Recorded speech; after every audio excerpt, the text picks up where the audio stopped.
Welcome to a beefy edition of the Silly Kitchen. We are making beef ribs today, and I hope you will join me through the summer when I get the smoker back out and start smoking lots of meats. But for today, I have this beautiful rack of beef ribs that I really want to make at home. And at home means condo life for me, so I've got the oven or the stove to use at my advantage, but not much on the outdoor cooking front. Plus it's winter and it's cold, so here I am, and I want to eat these ribs. So let's cook them in my condo, and I hope you will follow along with me to see how it all goes, because this is my first time making beef ribs in the oven.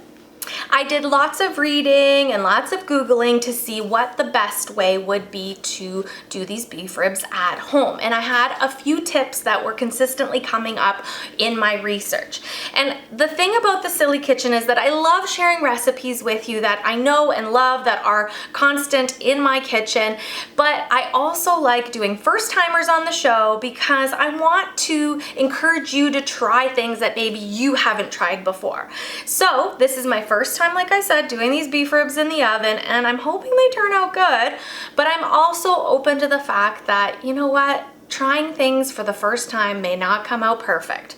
So you'll have to stay tuned to the end of the show to see how this all works out. First things first is prepping your ribs. And I love that all my fellow YouTubers out there that have made ribs a million times can pull that skin off the back of the ribs and make it look flawlessly easy.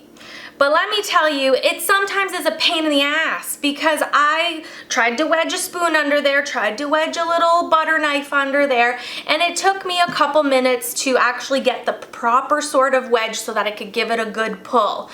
If you are doing this for the first time and you're frustrated, be patient. I went through this just now, and it did come off. You just have to wiggle it a little and have a little patience and know that it will happen.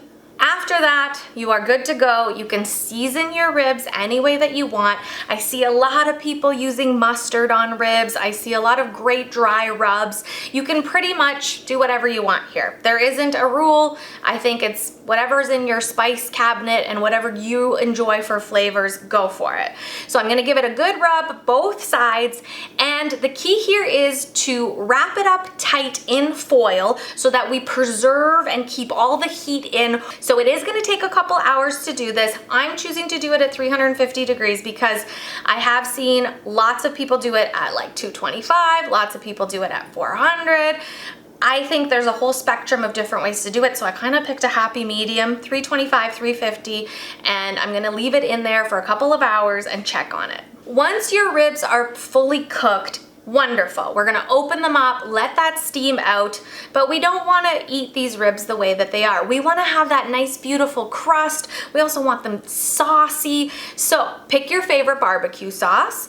This has lots of sugar in it typically, so we're gonna crank up the oven and we're gonna add that sauce and put them back in for another 15 minutes or so to get all of that beautiful sauce crisping up and cooking out, so then you have these juicy ribs that have kept all their moisture in, but then the outside you've got that saucy, delicious, crispy goodness. Oh, and after those 15 minutes, do they ever look and smell amazing? I'm so happy with the way that they turned out. The ultimate test after pulling these out of the oven and they looked beautiful was giving them a bite and a taste.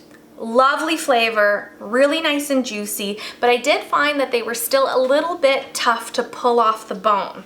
So I might try next time doing them at a much lower temperature and maybe adding an hour to the cook time while the tinfoil is all done up on them. And the other thing I'm gonna do is get another set of beef ribs, and I'm gonna use the smoker and see what result I get with the juiciness and the off the bone sort of texture. Because I'm curious with the smoker at a lower temperature and that smoke flavor if I'm gonna be able to keep all those juices in as well. So any tips you might have on beef ribs on the smoker, please give me a comment below. But if you are stuck in a condo in the winter like me and you wanna try them in the oven, this works pretty well. I gotta say, the flavor and the juiciness was on point. Thank you for tuning in to the Silly Kitchen. I always love having you here. Until next time.